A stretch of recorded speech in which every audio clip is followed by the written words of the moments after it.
Hey guys, we're back with another video from the Impressions Atlantic City show. I have Andy with me, and he's going to show us how to heat apply our new perforated numbers. A couple different things that you'll notice here is he is working on our auto clam heat press with our caddy shelves. You see he threaded the garment onto the press and retracts it back to get a nice flat, perfect print area. We're heat applying to Sport Tech garments, so it's a 100% polyester performance fabric. And so there's a choice when you're looking at our perforated numbers. Not only is there a choice of effects, but there's a choice of materials. In this case, we've selected Premium Plus High Tack. This product's great for performance wear because it applies at a low temperature. Also, it has a ton of stretchability to it, and it just feels soft and lightweight on the garment by itself, but so much softer when you add the perforated effect to it.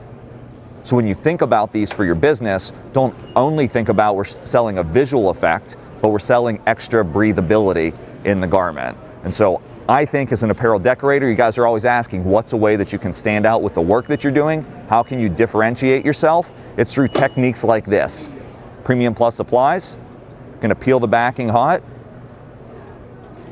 Wow, quick, easy, completed garment, soft and lightweight. This is Perforated Numbers. Thanks for watching us from Impressions Atlantic City.